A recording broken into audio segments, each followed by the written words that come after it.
Hello students, welcome back to my channel. तो आज के इस क्लास में हम पढ़ने वाले हैं BA fifth semester major paper 8 economics unit 3। Unit 2 तक हम ऑलरेडी पढ़ चुके हैं, यानी चैप्टर 7 तक हम ऑलरेडी पढ़ चुके हैं। आज हम पढ़ेंगे चैप्टर 8।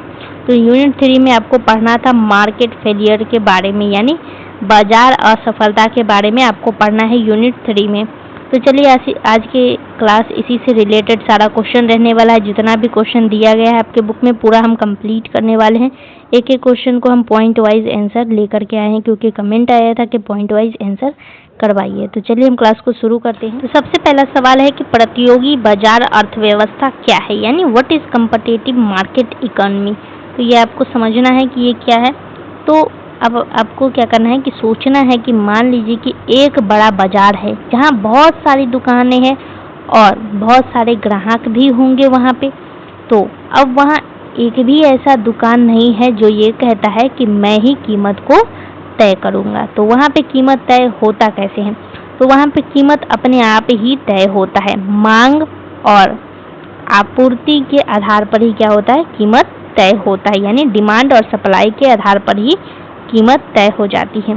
तो अगर किसी चीज़ की मांग अगर ज़्यादा है तो कीमत क्या होगी, बढ़ जाती है। लेकिन अगर किसी चीज़ की अगर कोई चीज़ है मान लीजिए कि जो कि ज़्यादा मात्रा में बनाया जा रहा है, मतलब आपूर्ति अगर ज़्यादा है उसका, तो उसकी कीमत क्या होगी कि उसकी कीमत घट जाएगी। अगर किसी चीज़ का, फिर से ध्यान से सुनना है कि अगर किसी चीज़ का डिमांड ज़्यादा है तो कीमत बढ़ जाती है, लेकिन अगर कोई चीज़ ज़्यादा सप्लाई हो रही है तो उसकी कीमत घट जाती है। तो इसी को हम प्रतियोगी बाजार अर्थव्यवस्था कहते हैं। तो इसका यहाँ पे कुछ विशेषता भी आपको लिखना है। यहाँ पे कुछ विशेषता दिया गया है जो कि पॉइंट वाइज यहाँ पे दिया गया है। तो पहला पॉइंट दिया गया कि अनेक खरीदार और विक्रेता। इसका कहने का मतलब है कि बाजार में बहुत सारे लोग होते हैं, बहुत से ग्राहक होते हैं, बहुत से दुकानदार होते हैं, इसीलिए कोई एक आदमी बाजार को कंट्रोल नहीं कर सकता है। दूसरा है होमोजीनियस प्रोडक्ट। इसका कहने का मतलब है कि सभी दुकानदार एक जैसी चीज़ बेचते हैं। फॉर एग्जांपल, अगर 1 किलो चीनी ले रहे हो आप, तो हर दुकान की चीनी लगभग एक जैसी ही होती है। तो लगभग क्या है कि सारे दुकानदार एक ही चीज़ बेच रहे होते हैं। तीसरा पॉइंट मुक्त प्रवेश और निकास। इसका मतलब है कि कोई भी व्यक्ति आसानी से नया व्यापार शुरू कर सकता है और चाहे तो बंद भी कर सकता है। तो इसमें कोई रोक टोक नहीं होता है। चौथा पॉइंट परफेक्ट नॉलेज, मतलब सभी लोगों को कीमत की जानकारी होती है। ग्राहक को पता है कहाँ सस्ता मिल रहा है, इसलिए ग्राहक भी वहीं से जाकर के खरीदता है। अब पांचवा पॉइंट है कीमत लेने वाले। इसका कहने का मतलब है कि दुकानदार खुद कीमत तय नहीं करता है, उसे वही कीमत माननी पड़ती है जो बाजार में चल रही होती है। अगला पॉइंट है कि परिवहन लागत नगण्य। इसका कहने का मतलब है कि एक जगह से दूसरी जगह सामान ले जाने में ज़्यादा खर्च नहीं होता है, इसीलिए हर जगह कीमत लगभग समान ही रहती है। तो आई होप कि आपको ये पूरा समझ में आ गया होगा। अगला क्वेश्चन है व्हाट इज प्राइस मैकेनिज्म। तो इसका आंसर आपको इसमें यहाँ पे दिया गया है, जो कि आपको लिख लेना है। अब आपको समझना है कि इसका क्या मतलब होता है। तो इसका मतलब है कि आप सोचो आप बाज़ार में सब्जी खरीदने जा रहे हैं। अगर आप बाज़ार में सब्जी खरीदने जा रहे हैं, अगर टमाटर कम है और लोग ज़्यादा खरीद रहे हैं, तो क्या होगी कि टमाटर की कीमत बढ़ जाएगी। अगर टमाटर बहुत ज़्यादा है मार्केट में अवेलेबल, तो कीमत क्या हो जाएगी, कीमत कम जाएगी, यानी कीमत अपने आप तय हो रही है, कोई एक आदमी तय नहीं कर रहा है। तो इसी प्रक्रिया को हम कीमत तंत्र कहते हैं, यानी प्राइस मैकेनिज्म कहते हैं। आसान भाषा में बोले तो कीमत तंत्र वह व्यवस्था है जिसमें डिमांड और सप्लाई मिलकर के वस्तु की कीमत को तय करती है, और यही तय करता है कि क्या, कितना और कैसे उत्पादन होगा। तो इसी को हम क्या कहते हैं, प्राइस मैकेनिज्म बोलते हैं। तो यहाँ पे कुछ फीचर भी आपको यहाँ पे दिया गया है, जो कि पॉइंट वाइज दिया गया है। तो पहला पॉइंट दिया गया है मांग और आपूर्ति पर आधारित। इसका कहने का मतलब है कि अगर चीज़ की मांग ज़्यादा होगी तो कीमत बढ़ेगा, अगर कोई चीज़ की ज़्यादा बन रहा है तो कीमत घटेगी। अगला है ऑटोमेटिक। इसका कहने का मतलब है कि इसमें किसी सरकार या व्यक्ति को अलग से कुछ करने की जरूरत नहीं पड़ती है, सब कुछ अपने आप ही चलता रहता है। अगला पॉइंट है संसाधनों का आवंटन करता है। इसका कहने का मतलब है कि जहाँ ज़्यादा लाभ होता है वहाँ संसाधन चले जाते हैं। इसका कहने का मतलब है संसाधन का एग्जाम्पल है पैसा, मजदूर। तो जहाँ मजदूर को ज़्यादा लाभ होगा, ज़्यादा पैसा मिलेगा, मजदूर वहीं जा कर के काम करेंगे। फॉर एग्जाम्पल के लिए कि अगर मोबाइल की मांग ज़्यादा है तो कंपनी ज़्यादा मोबाइल ही बनाएगी, लेकिन अगर मोबाइल की मांग अगर कम होगी तो कंपनी ज़्यादा मोबाइल नहीं बनाती है। प्रॉफिट मोटिव अगला पॉइंट है। हर उत्पादक ज़्यादा लाभ कमाना चाहता है, इसीलिए वह उसी चीज़ का उत्पादन करता है जिसकी मांग ज़्यादा होती है।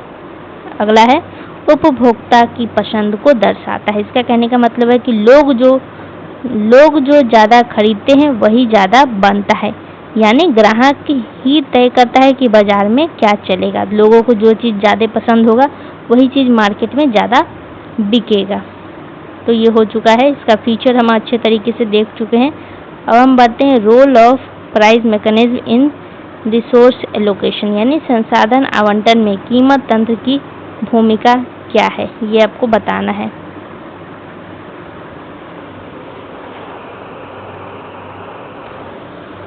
और इसमें आगे और क्वेश्चन यहाँ पे पूछ सकता है कि एड ऑन करके आपसे पूछेगा इसमें कि संसाधन आवंटन में कीमत प्रणाली की भूमिका लिखिए। ये तो एक क्वेश्चन पूछा है, इसी में और पूछ लेगा आपसे कि कीमत तंत्र के सफलतापूर्वक कार्य करने की शर्त क्या है।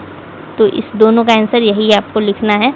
तो यहाँ पे हम आपको समझाते हैं कि सबसे पहले हम पढ़ेंगे इसकी भूमिका के बारे में। सबसे पहले आपको समझना है संसाधन के बारे में कि संसाधन क्या है। संसाधन का एग्जाम्पल है जैसे कि जमीन, मजदूर, पैसा, मशीन, ये सब क्या है, संसाधन है।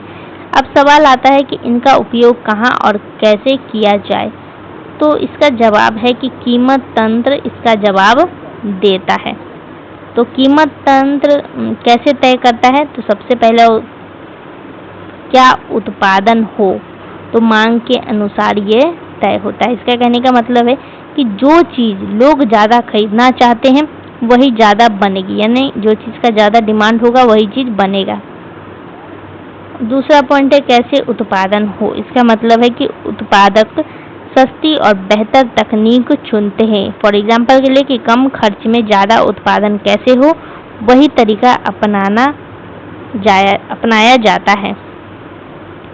किसके लिए उत्पादन हो, इसका कहने का मतलब है कि जिन लोगों के पास पैसा है उनके लिए वस्तु बनती है, यानी फॉर एग्जाम्पल जिसके पास पैसा ज़्यादा है वो ज़्यादा और अच्छी चीज़ें खरीद सकता है। तो गरीबों के पास पैसा नहीं होता है तो गरीब क्या करते हैं, ज़्यादा और अच्छी चीज़ें, महंगी चीज़ें नहीं खरीद पाते हैं। तो अब यहाँ पे कुछ शर्त दिया गया है सफल कार्य करने की शर्त, जैसा कि हम आपको इसमें एक और क्वेश्चन बताए थे, तो उसका आंसर ये चीज़ आपको लिखना है इसमें।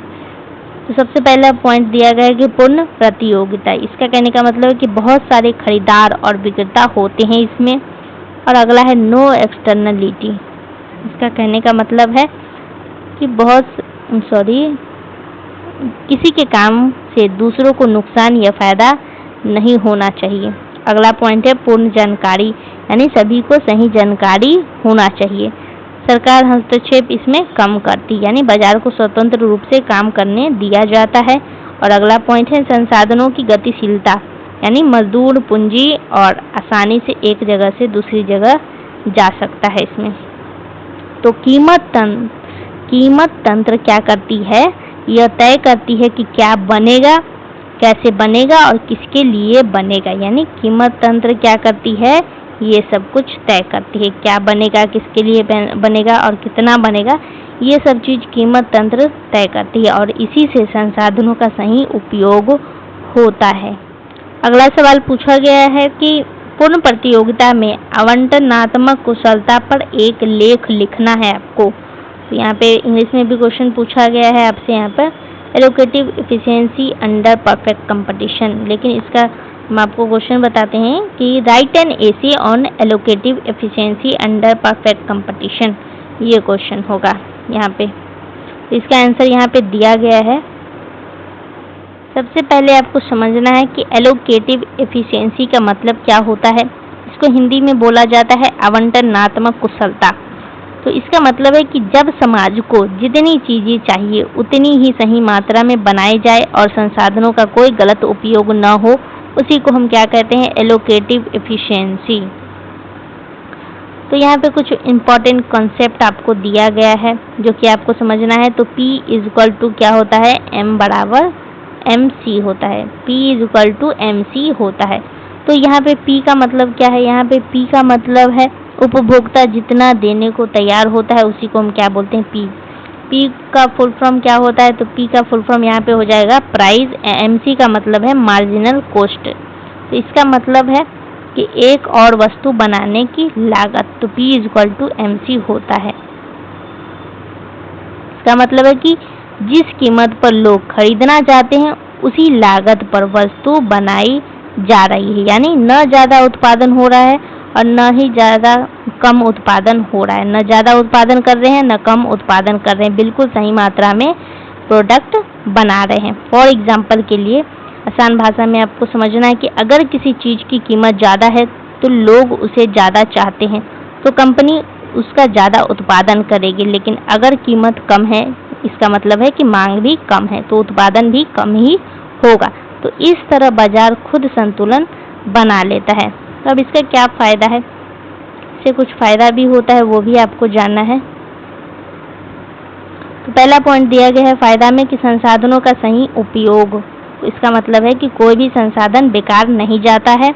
और दूसरा है उपभोक्ता संतुष्ट अधिक। इसका मतलब है कि लोगों को वही चीज़ मिलती है जो चीज़ वो डिमांड करते हैं। बर्बादी कम। इसका मतलब है कि न ज़्यादा उत्पादन होता है और न कम उत्पादन होती है। इससे रिसोर्सेज खपत नहीं होता है, रिसोर्सेज बैलेंस रहता है। अब अगला सवाल है कि आवंटनात्मक कुशलता क्या है। तो ये तो हम आपको अभी तुरंत समझा चुके हैं, तो यहाँ पे आपको पढ़ लेना है यहाँ तक। अब आपको जानना है कि मार्केट फेलियर क्या होता है, बाजार असफलता क्या होता है।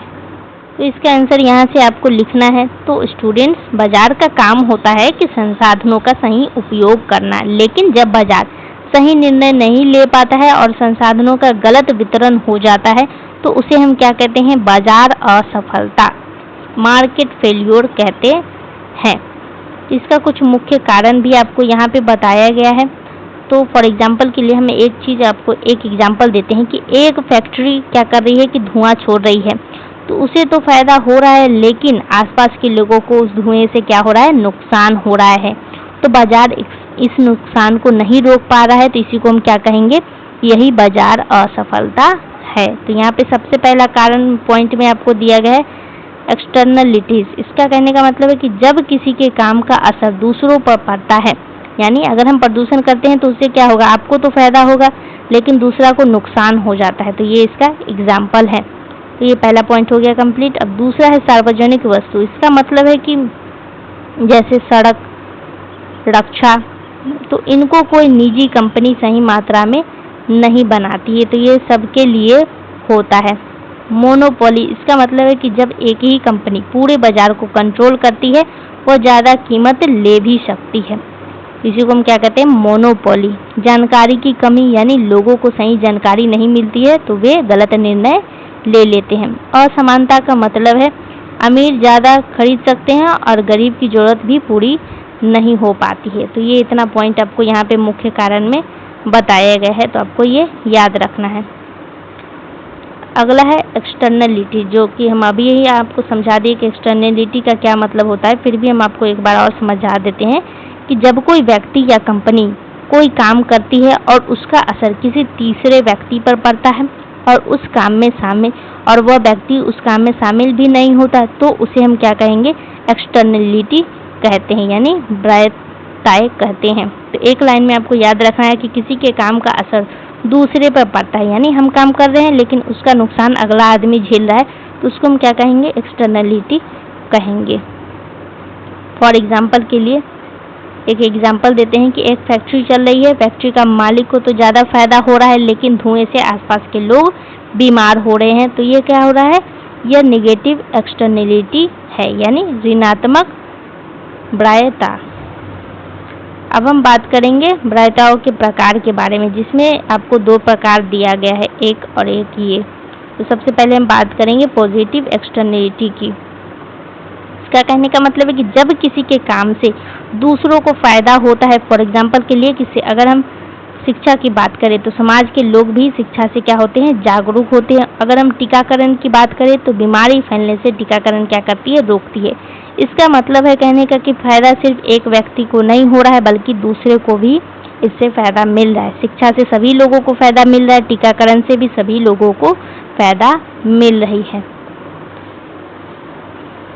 दूसरा प्रकार दिया हुआ है नेगेटिव एक्सटर्नलिटी। इसका कहने का मतलब है कि इससे क्या होता है कि दूसरों को, जब किसी के काम से दूसरों को नुकसान होता है तो उसको हम क्या कहते हैं, नेगेटिव एक्सटर्नलिटी बोलते हैं। एग्जाम्पल दिया गया है प्रदूषण और शोर। तो प्रदूषण से क्या हुआ कि सभी लोगों को नुकसान पहुंचता है, और शोर से भी यानी नॉइज पोल्यूशन से भी सभी को नुकसान होता है। तो इसको हम क्या कहेंगे, नेगेटिव एक्सटर्नलिटी। तो ये 2 प्रकार था, आपको ये याद रखना है। सार्वजनिक वस्तु क्या है, यानी व्हाट आर पब्लिक गुड्स। सार्वजनिक वस्तु का क्या मतलब होता है, ये आपको याद रखना है कि कुछ ऐसी चीजें होती हैं जिन्हें हर कोई इस्तेमाल कर सकता है और किसी को भी उससे रोका नहीं जा सकता है। उन्हें हम क्या कहते हैं, सार्वजनिक वस्तु यानी पब्लिक गुड्स कहते हैं। एक लाइन में आपको याद रखना है, ऐसी वस्तु जिन्हें सब लोग बिना रोक टोक उपयोग कर सके उसको कहा जाता है पब्लिक गुड्स। फॉर एग्जाम्पल के लिए सड़क का इस्तेमाल सभी लोग कर सकते हैं। स्ट्रीट लाइट या फिर राष्ट्रीय रक्षा, इन सभी का उपयोग सभी लोग कर सकते हैं। तो इनका उपयोग कोई भी कर सकता है और किसी को भी रोका नहीं जा सकता है। अब इसकी कुछ विशेषताएं दिया गया है, जिसमें आपको 2 पॉइंट दिया गया। पहला पॉइंट है नॉन राइवलरी, यानी इसका कहने का मतलब है कि कोई प्रतिस्पर्धा नहीं। इसको इंग्लिश में लिखा गया है, लेकिन इसका हिंदी में मतलब है कोई प्रतिस्पर्धा नहीं। इसका मतलब है कि एक व्यक्ति उपयोग करे तो भी दूसरे के उपयोग पर असर नहीं पड़ता है। फॉर एग्जाम्पल के लिए कि आप सड़क पर चल रहे हैं, इससे दूसरे के चलने में कोई कमी नहीं आती है। तो ये इसका एग्जाम्पल है। अब दूसरा है नॉन एक्सक्लूडेबिलिटी, यानी किसी को रोका नहीं जा सकता है। इसका कहने का मतलब है किसी को रोका नहीं जा सकता है, किसी को इनका उपयोग करने से रोका नहीं जा सकता है। फॉर एग्जाम्पल के लिए स्ट्रीट लाइट का फायदा हर कोई उठा सकता है।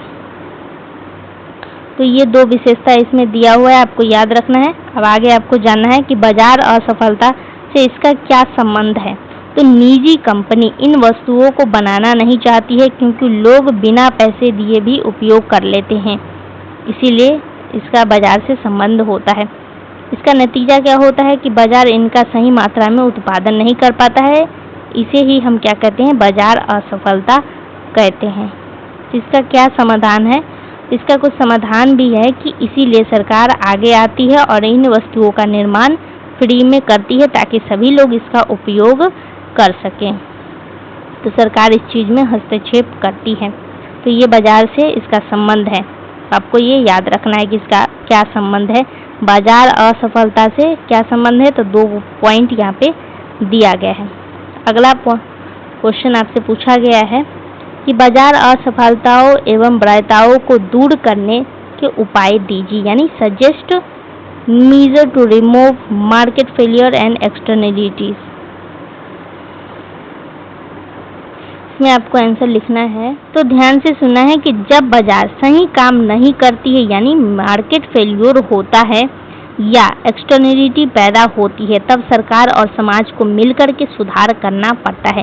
तो इसमें कुछ उपाय भी आपको बताया गया है, जिसमें पहला पॉइंट है सरकारी हस्तक्षेप।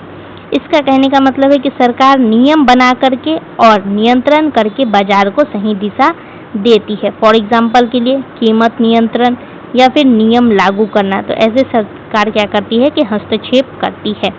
दूसरा पॉइंट है कर। इसका कहने का मतलब है कि जो गतिविधि नुकसान करती है उस पर टैक्स लगाया जाता है। फॉर एग्जाम्पल के लिए कि प्रदूषण फैलाने वाली फैक्ट्रियों पर क्या किया जाता है, टैक्स लगाया जाता है, ताकि इससे लोग ऐसी गतिविधियां कम करें, लोग प्रदूषण न फैलाएं।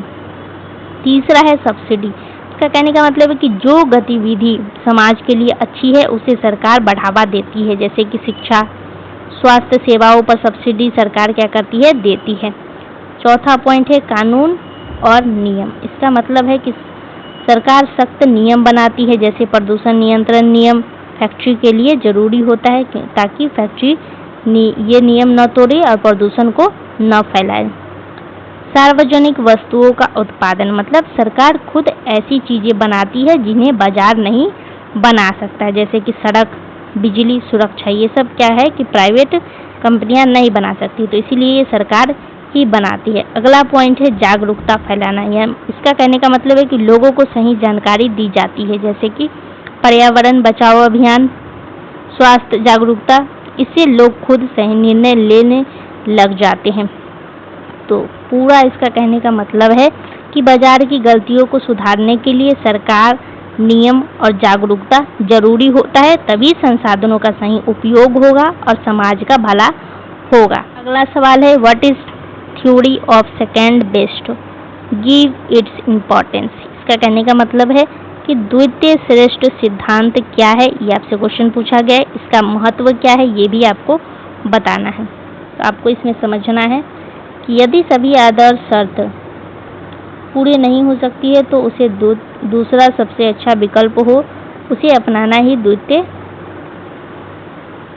श्रेष्ठ सिद्धांत कहलाता है। इसका कहने का मतलब है कि परफेक्ट कंडीशन में सब कुछ सही होता है, लेकिन वास्तविक जीवन में ऐसा अक्सर नहीं होता है। अगर हम सभी आदर्श शर्त पूरी नहीं कर पाते हैं तो जो दूसरा सबसे अच्छा विकल्प हो उसे अपनाना ही द्वितीय श्रेष्ठ सिद्धांत कहलाता है। तो एक लाइन में इसको आपको याद रखना है कि जब परफेक्ट संभव न हो तो बेस्ट पॉसिबल विकल्प को चुनना चाहिए। फॉर एग्जाम्पल के लिए कि अगर पूरी तरह से प्रदूषण खत्म करना संभव नहीं है तो क्या करें, कम से कम प्रदूषण किया जाए, नियम बनाए जाए, यही सेकंड बेस्ट सॉल्यूशन अपनाना चाहिए। अब इसका महत्व की अगर हम बात करें तो सबसे पहला पॉइंट दिया गया वास्तविक जीवन में उपयोगी। इसका कहने का मतलब है कि क्योंकि असली दुनिया में परफेक्ट कंडीशन नहीं होती है। दूसरा है नीति निर्माण में सहयोग करता है, तो सरकार को सही निर्णय लेने में सेकंड बेस्ट ऑप्शन क्या करता है कि मदद करता है हमारी। तो अपूर्ण बाजार में समाधान, इसका कहने का मतलब है कि जब बाजार परफेक्ट नहीं होती है तब भी काम चल सकता है। व्यवहारिक दृष्टिकोण प्रदान करता है, कौन प्रदान करता है तो सेकंड बेस्ट ऑप्शन जो होता है वो हमारी व्यवहारिक दृष्टिकोण प्रदान करता है। इसका कहने का मतलब है कि यह हमें रियलिस्टिक सोच देता है, न कि सिर्फ आदर्श भरा हुआ ज्ञान देता है।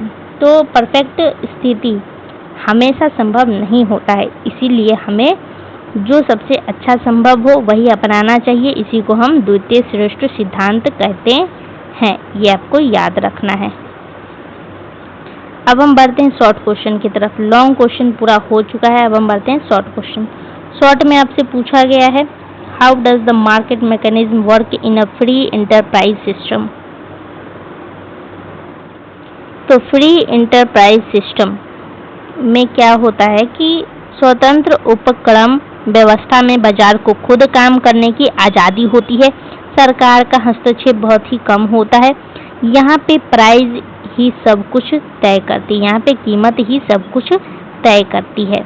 तो ये कैसे काम करता है ये भी आपको जानना है। तो पहला पॉइंट दिया गया है मांग और आपूर्ति का प्रभाव। इसका कहने का मतलब है कि अगर किसी चीज़ की मांग बढ़ती है तो उसकी कीमत बढ़ जाती है, लेकिन अगर कोई चीज़ ज़्यादा बन रही है तो उसकी कीमत कम हो जाती है, मतलब कीमत अपने आप बदलती रहती है। दूसरा पॉइंट है कीमत संकेत। इसका कहने का मतलब है कि कीमत बाजार में सिग्नल की तरह काम करती है, जैसे कि कीमत कभी बढ़ जाती है तो कभी कीमत घट जाती है। तो उत्पादक क्या करते हैं कि इन संकेतों को देख करके निर्णय लेते हैं। अब अगला पॉइंट है प्रॉफिट मोटिव। इसका कहने का मतलब है पहला पॉइंट ये था, दूसरा ये था और तीसरा ये है। प्रॉफिट मोटिव का मतलब है कि हर उत्पादक ज़्यादा से ज़्यादा लाभ कमाना चाहता है, इसीलिए जहाँ फ़ायदा ज़्यादा होगा वहाँ उत्पादन भी बढ़ता है, लेकिन जहाँ ज़्यादा नुकसान होता है वहाँ उत्पादन कम हो जाता है। अगला पॉइंट है संसाधनों का आवंटन। इसका कहने का मतलब है कि ज़मीन, मजदूर, पैसा, ये सभी चीज़ वहीं जाते हैं जहाँ इनको ज़्यादा लाभ मिलता है। फॉर एग्जांपल के लिए कि अगर मोबाइल का बिजनेस ज़्यादा प्रॉफिटेबल है तो लोग उसी में निवेश करना चाहेंगे। तो लास्ट में हम आपको समझाएं तो बाजार तंत्र अपने आप काम करता है, कोई एक व्यक्ति या सरकार इसे पूरी तरह कंट्रोल नहीं करती है। तो इसका आंसर आपको यहाँ तक लिखना है। अब अगला क्वेश्चन है कैरेक्टरिस्टिक ऑफ मार्केट मैकेनिज्म। इसका क्वेश्चन आपको पूरा हम आपको बताए तो right the characteristic of the market mechanism और प्राइस सिस्टम। यहाँ पे लिखा गया है कि बाजार तंत्र या कीमत प्रणाली की विशेषताएं आपको यहाँ पे लिखना है। तो यहाँ पे आंसर यहाँ से आपको लिखना है। तो हम एक एक करके इसका मतलब भी समझते हैं। तो बाजार तंत्र एक ऐसी व्यवस्था है जो बिना किसी बड़े नियंत्रण की खुद ही अर्थव्यवस्था को चलाता है। अब इसकी कुछ विशेषता भी यहाँ पे आपको दिया गया है जो कि एक एक करके समझना है। तो सबसे पहला पॉइंट लिखा गया है कि स्वचालित प्रक्रिया यानी ऑटोमेटिक प्रोसेस। तो बाजार अपने आप चलता है, किसी को अलग से निर्देश देने की जरूरत नहीं पड़ती है। अब दूसरा पॉइंट है मांग और आपूर्ति पर आधारित, यानी कीमत और उत्पादन दोनों तय होता है। इसमें ज़्यादा मांग होगा तो कीमत ज़्यादा बढ़ेगा, लेकिन ज़्यादा आपूर्ति होगा तो कीमत कम हो जाती है। लाभ प्रेरणा पर आधारित, इसका मतलब है कि उत्पादक का लक्ष्य होता है कि ज़्यादा से ज़्यादा लाभ कमाना है। अब अगला पॉइंट है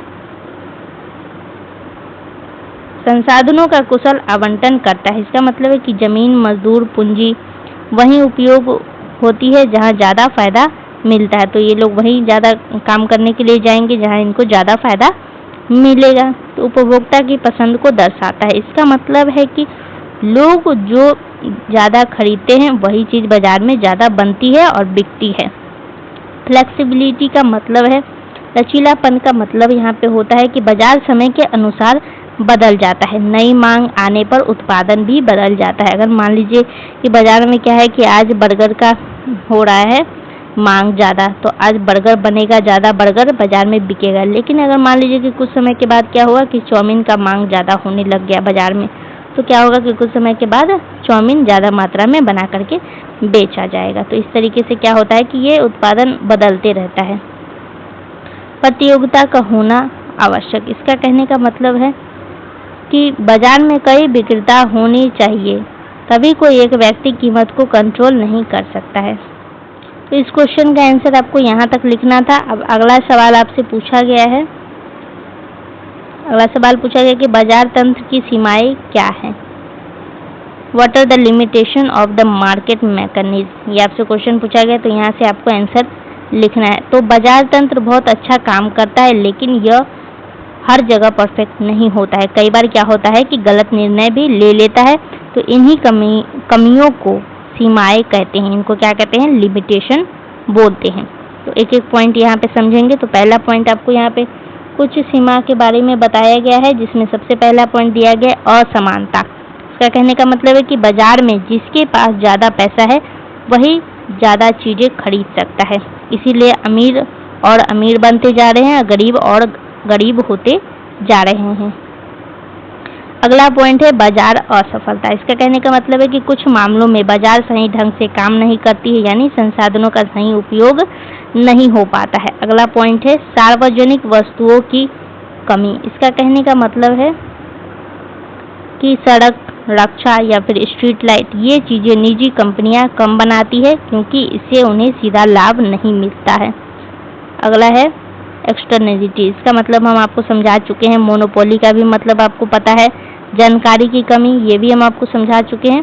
तो ये जितना भी पॉइंट आप यहाँ पे दिया गया है, तो यहाँ तक आपको इसका क्वेश्चन का आंसर याद रखना है। आवंटन, एलोकेटिव एफिशिएंसी, ये हम लॉन्ग में भी आपको समझा चुके हैं। तो इसका स्क्रीनशॉट आपको ले लेना है, यहाँ से आपको लिखना है और सरल शब्द में ये एक डेफिनेशन याद रखना है और मुख्य बिंदु के रूप में, इंपॉर्टेंट पॉइंट के रूप में P=MC, ये फॉर्मूला याद रखना है। P का फुल फॉर्म क्या होता है? प्राइस, और MC का मतलब मार्जिनल कॉस्ट। तो यहाँ तक इसका आंसर लिखना है। अब अगला है explain allocative efficiency through consumer and producer surplus in perfect competition. तो ये आपको बताना है इस क्वेश्चन का आंसर।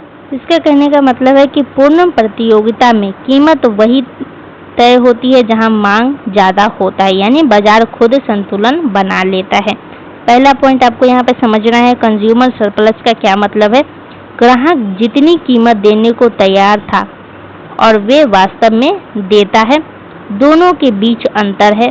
क्या अंतर है? तो उसका लाभ का अंतर है। लाइन में इसको आपको याद रखना है कि सस्ती चीज़ें मिलने पर जो खुशी या लाभ मिलता है, सस्ती चीज़ें मिलने पर क्या होता है कि खुशी मिलती है हमें और लाभ भी मिलता है अगर हम कोई चीज़ सस्ता में खरीद लेते हैं तो। दूसरा पॉइंट भी यहाँ पे दिया गया है, प्रोड्यूसर सरप्लस। इसका कहने का मतलब है कि उत्पादक जितनी न्यूनतम कीमत पर बेचने को तैयार था और जो उसे वास्तव में मिलती है, दोनों के बीच क्या है? अंतर है। क्या किस चीज़ का अंतर है? तो लाभ का अंतर है, मतलब बेचने पर मिला अतिरिक्त फायदा। तो कुछ महत्वपूर्ण यहाँ पे बात भी आपको याद रखना है, वही फॉर्मूला आपको इसमें याद रखना है, P=MC, यानी प्राइस मार्जिनल कॉस्ट, ये आपको याद रखना है। तब उत्पादन बिल्कुल सही मात्रा में होता है। अब आपको समझना है कि कुशलता, ये पॉइंट है, ये हेडिंग है, तो आपको समझना है कि कुशलता कैसे आती है, जिसमें पहला पॉइंट आपको यहाँ पे दिया गया है कि कुल अतिरिक्त अधिकतम होता है, यानी कंज्यूमर सरप्लस और प्लस में प्रोड्यूसर सरप्लस सबसे ज़्यादा इसमें होता है। अगला पॉइंट है, इससे समाज का कुछ लाभ अधिकतम होता है। इसका कहने का मतलब है कि सभी को ज़्यादा फायदा मिलता है। अगला पॉइंट है, कोई संसाधन बर्बाद नहीं होता है। इसमें कहने का मतलब है कि न ज़्यादा उत्पादन होता है और न ज़्यादा कम उत्पादन होता है, न ही ज़्यादा किया जाता है और न ही ज़्यादा कम उत्पादन किया जाता है इसमें। तो कुशलता इसी 3 पॉइंट की तरह से आती है। तो ये 3 पॉइंट आपको याद रखना है, कुशलता कैसे आती है। यहाँ तक आंसर लिखना है इसका। अगला है क्वेश्चन मार्केट फेलियर। तो मार्केट फेलियर के बारे में हम आपको समझा चुके हैं। इसका कुछ मुख्य कारण भी दिया गया है, जिसमें 1, 2, 3, 4 पॉइंट दिया गया है। अगला पॉइंट और भी है, 5 पॉइंट, 6 पॉइंट। तो ये कुछ पॉइंट दिया गया है इसका मुख्य कारण में। तो यहाँ तक आपको इसका आंसर लिखना है। अगला क्वेश्चन भी मार्केट फेलियर से ही है, तो इसका भी आपको आंसर लिख लेना। मुख्य कारण इसमें भी आपको वही चीज़ लिख देना है जो चीज़ हम आपको मार्केट फेलियर में समझाए थे, तो इसमें भी वही चीज़ पॉइंट वाइज करके लिख लेना है। तो यहाँ तक आंसर आपको लिखना है। अब अगला क्वेश्चन है क्वेश्चन नंबर 8, एक्सटर्नलिटी के बारे में। तो ये भी हम आपको समझा चुके हैं। तो यहाँ पे से लिखना है आपको। और एक्सटर्नलिटी का 2 प्रकार होता है, जिसमें आपको एक प्रकार ये है और दूसरा प्रकार ये है। तो ये दोनों प्रकार के बारे में लिखना है और यहाँ तक आंसर लिख देना है। अगला क्वेश्चन है पब्लिक गुड और मार्केट फेलियर के बारे में आपको लिखना है। तो ये दोनों भी हम आपको समझा चुके हैं कि पब्लिक गुड क्या होता है और मार्केट फेलियर क्या होता है। तो यहाँ से आपको आंसर लिखना शुरू करना है। इसकी कुछ विशेषता भी आपको लिखना है। यहाँ पे इसकी मुख्य विशेषता में 2 पॉइंट आपको लिखना है। इसका उदाहरण भी यहाँ पे दिया गया है, तो यहाँ तक आंसर लिख देना है। अब आज के इस क्लास का लास्ट क्वेश्चन है ये, बाजार असफलताओं को दूर करने का उपाय आपको बताना है, यानी write the remedies to overcome market failure. इस क्वेश्चन का आंसर आपको यहाँ से लिखना शुरू करना है। तो हम आपको समझाते हैं इसका मतलब कि जब बाजार सही काम नहीं करता, यानी संसाधनों का गलत उपयोग होता है या समाज को नुकसान होता है, तो सरकार और समाज मिलकर के इसे ठीक करने के लिए कुछ उपाय अपनाती है। तो कौन कौन सा उपाय है? तो पहला उपाय है सरकारी हस्तक्षेप। इसका मतलब है कि सरकार बाजार के नियम बना करके और नियंत्रण करके सुधार करती है।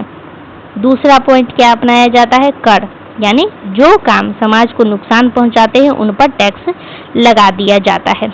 अगला है सब्सिडी। इसका कहने का मतलब है कि जो काम समाज के लिए अच्छे होते हैं उन्हें बढ़ावा दिया जाता है, सब्सिडी दिया जाता है। अगला पॉइंट है कानून और नियम, मतलब सरकार सख्त नियम बनाती है ताकि नुकसान कम हो। फॉर एग्जाम्पल के लिए प्रदूषण के लिए सरकार क्या करती है कि नियम बनाती है ताकि प्रदूषण नियंत्रण में रहे।